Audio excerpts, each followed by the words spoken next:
वेंकटेशाय। हम महाभक्तिन तरिगोंड वेंगमांबा की जीवनी के बारे में जानने का प्रयत्न कर रहे हैं।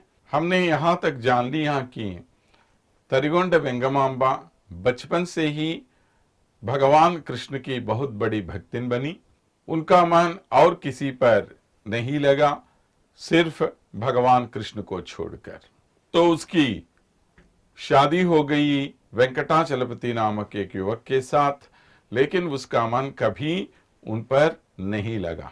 वो किसी प्रकार के वैवाहिक जीवन से खुश नहीं थी। सब लोगों ने बहुत समझाया उसे, इस प्रकार अपने पति को छोड़कर और किसी को पति मान लेना सही नहीं है, लेकिन वो सुनने को तैयार नहीं थी। तो लोग बहुत सारी निंदा करने लगे उसकी, फिर भी उसने नहीं माना। ऐसी स्थिति में एक बार अचानक वेंकटाचलपति की मृत्यु हो गई।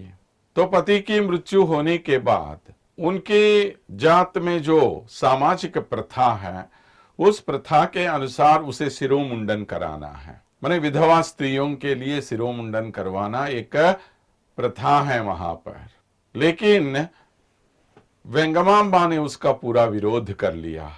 उनका कहना यह है कि जब ये बाल मुझे शादी के पहले से हैं, तो उन बालों को मैं क्यों काट लूं? हाँ, एक विवाहिता होने के कारण विवाह के समय पर जो मंगलसूत्र पहनाया जाता है उसको निकाल दिया तो वो के सही है। तो इस प्रकार मांगल्य सूचक जो भी वस्तुएं उस शादी में दी जाती हैं, अगर पति मर गया तो उनको छोड़ देना तक सही हो सकता है।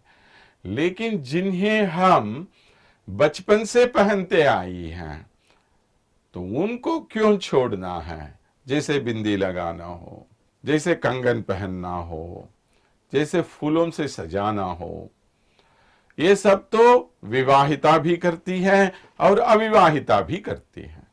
माने विवाह होने के पहले से ही ये सब चलते आए हैं।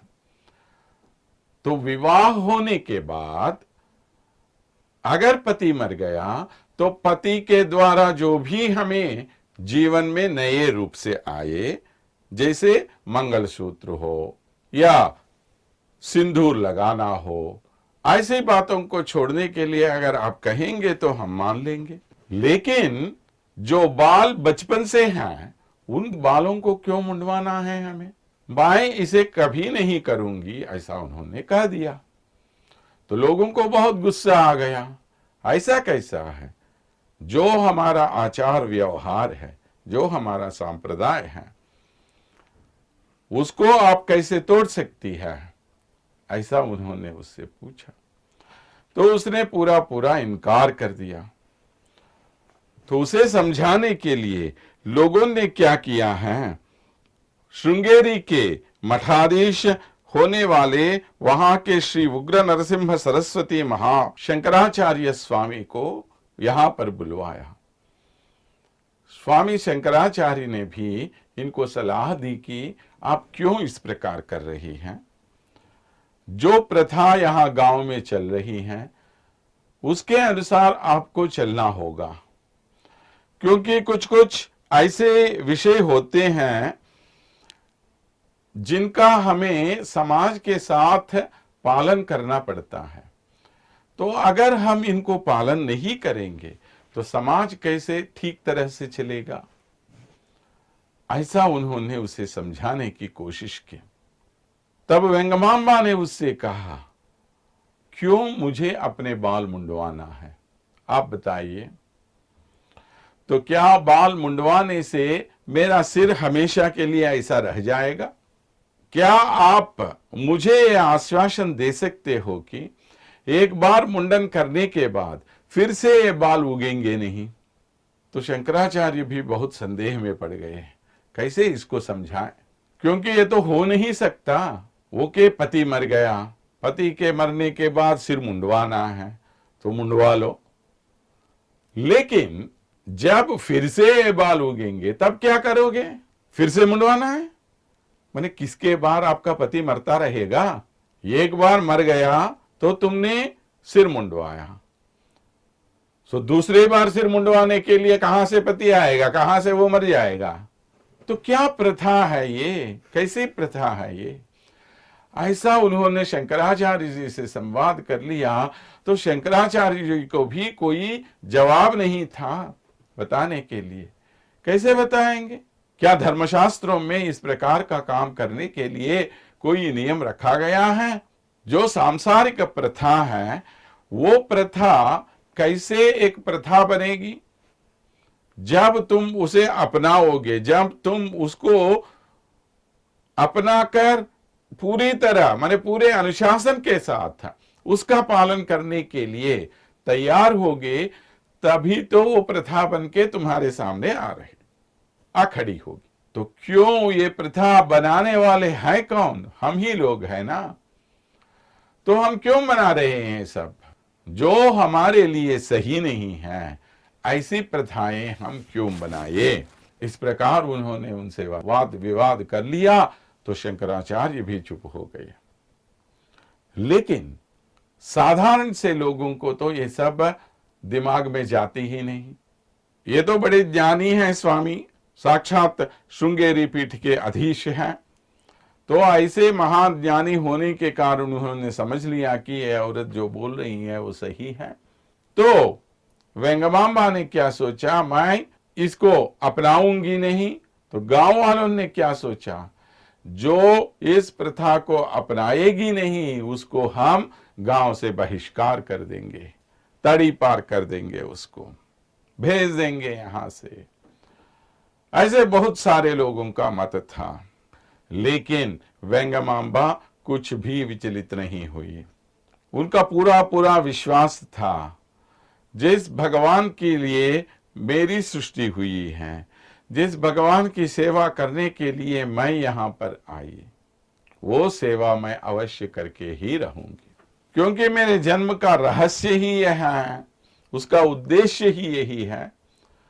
तो उस उद्देश्य को पूरा न करके सांसारिक झंझाटों में मैं क्यों पड़ूं? ऐसा उन्होंने सोच लिया और अपनी बात पर वह टिक रह गई। लेकिन परिवार वालों ने भी उसका साथ नहीं दिया। उन्होंने भी उसकी आलोचना की। तुम कैसे अपने पति को जिंदा कर सकती हो? वो तो होगा ही नहीं। जब वो जिंदा होगा तुम तो बिंदी डालो, फूल डालो, कंगन डालो, जो भी डालना चाहे तो कर लो। लेकिन अभी तुम्हारा पति नहीं है, इसके लिए तुम्हें एक वंचित स्त्री के रूप में अपना जीवन बिताना ही पड़ेगा। ऐसा उन्होंने उस पर पाबंदी लगाने की कोशिश की। तब लोग उसके कहने लगे और परिवार वाले भी कहने लगे कि तुम तो रंडी हो, जिस प्रथा को तुम्हें अपनाना चाहिए उस प्रथा को तुम तिरस्कार कर रही हो। इस प्रकार करना तुम्हारे लिए शोभा तो नहीं देती। और जब सभी ने उसका विरोध किया तो मानसिक रूप से वो अकेली पड़ गई है। तब श्री कृष्ण परमात्मा की स्तुति में उन्होंने बहुत सारे गीत लिखे। क्या लिखा उसने? तलिदंड्रुलु सहोदरुलु नैन नन्नु लीला करुणा लालिंपरे कृष्णा। आखिर मेरे माता पिताजी और मेरे भाई कोई भी मेरी सहायता करने के लिए आगे नहीं बढ़ रहे हैं। उनकी दृष्टि में मैं तो बिल्कुल कुछ भी नहीं हूं। तो ऐसा वो समझने लगे। लेकिन चलरेगी नाकु वच्चिन आपदलकु परगनी उंडुगा ब्रतिकितिनि कृष्णा। मुझे अपने जीवन में जो भी आपत्तियां आ गई हैं उन सब आपत्तियों से मुझे बचाने वाले सिर्फ तुम ही हो श्री कृष्णा। तुम्हारे अलावा और कोई मेरी रक्षा नहीं कर सकता। इसके लिए प्रभु आप आइए और मेरी रक्षा कर लीजिए। ऐसा उन्होंने भगवान से प्रार्थना की। लेकिन यहाँ के जो लोग हैं उन लोगों ने उस पर कुलभ्रष्टा की छाप लगाई। वे कहने लगे कि तुम पूरे कुल का नाश कर रही हो, तुम्हारी जैसी औरत को हमारे कुल में, हमारे वंश में, हमारे जात में बिल्कुल रहने का हक नहीं है। ऐसा उन्होंने उससे कह दिया। तो उससे कहा कि वो गांव छोड़कर कहीं चले जाए। तो जब इस प्रकार कुलभ्रष्टा की छाप उस पर लग गई तो बड़े दुख के साथ वह एवायलपाड़ू क्षेत्र या तरिगोंडा क्षेत्र को छोड़कर बाहर आई और आकर तिरुपति में बसी कुछ दिन तक। लेकिन तिरुपति वालों का जो व्यक्तित्व है उनके सामने भी ये टिक नहीं पाई। तिरुपति वालों ने उसका पूरा पूरा विरोध किया। तुम क्यों अपने घर से बाहर आई हो? हमारे साथ रहने का क्या मतलब है? ऐसे वे तरह तरह रूपों से उनसे उनकी निंदा करने लगे। तो तिरुपति में भी वो नहीं रह पाई। फिर जंगल के रास्ते से ऊपर पहुंच गई तिरुमला में। तिरुमला में रहकर वह प्रभु की सेवा करना चाहती थी। आजकल जो भव्य मंदिर हमें दिखाई देता है तिरुमला क्षेत्र में, उस मंदिर से ईशान्य प्रांत की ओर पर ईशान्य दिशा में वेंगमांबा एक छोटा सा कुटीर बनाकर वहां पर रहने लगी। कुछ दिनों तक ये ऐसे ही चलता रहा। लेकिन बाद में क्या हो गया, इन लोगों को भी यहां वेंगमांबा का रहना अच्छा नहीं लगा उनको। तो लेकिन वेंगमांबा के लिए वो छोटी सी कुटी है, एक महान क्या बोलते गोलोक जैसा है, वैकुंठ का जैसा है वो। क्योंकि हर एक वस्तु में भगवान का दर्शन कर सकती थी वो।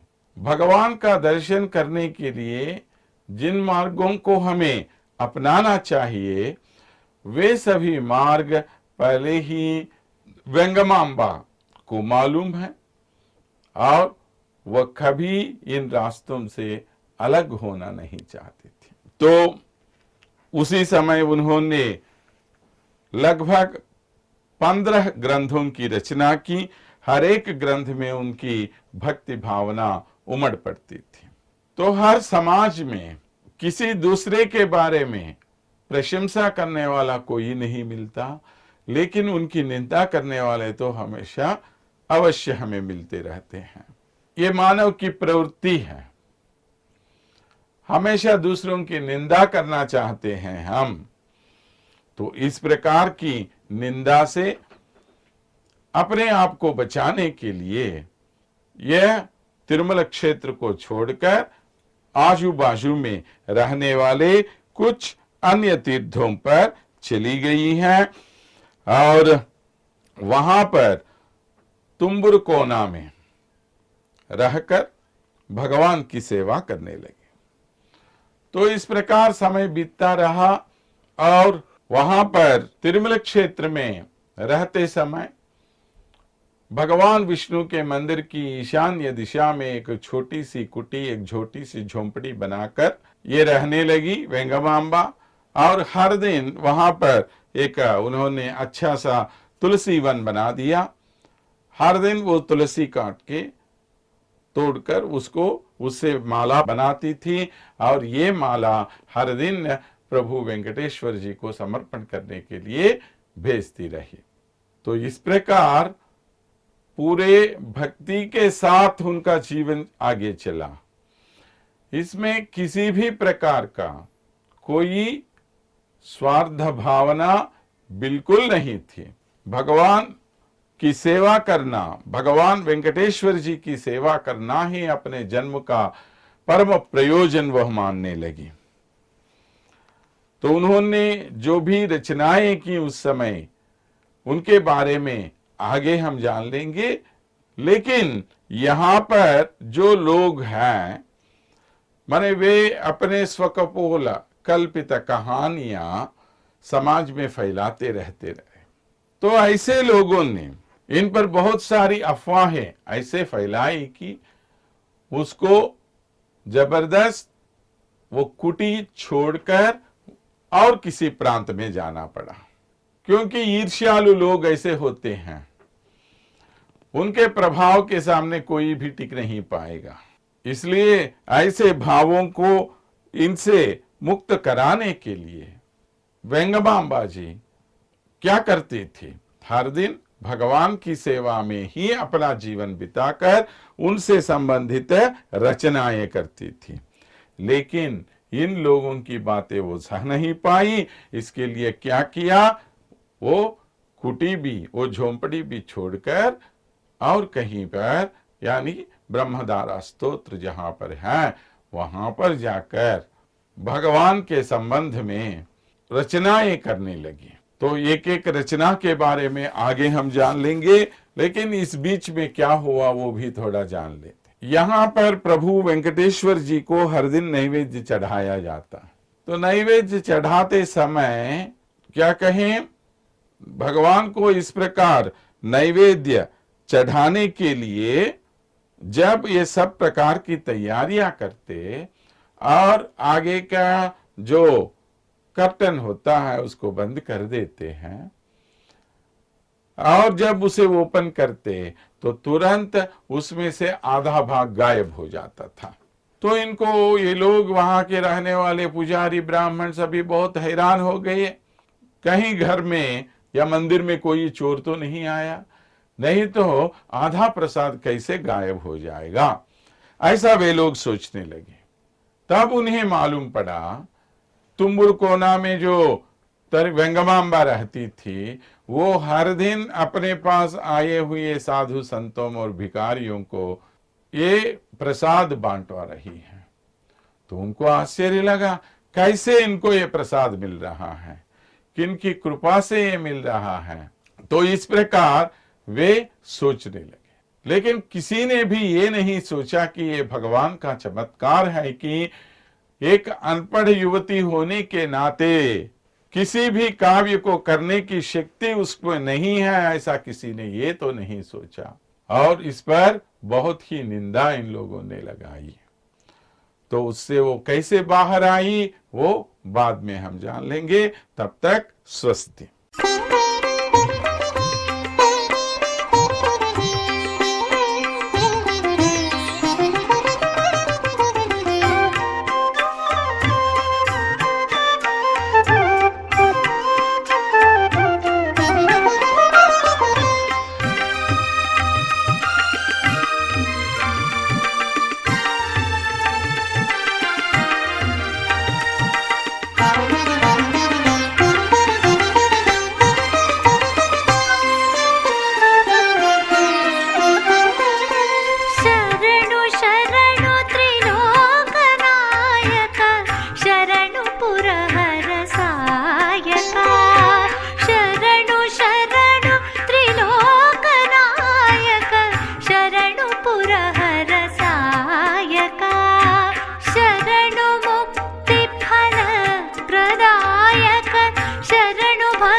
विना वेङ्कटेशं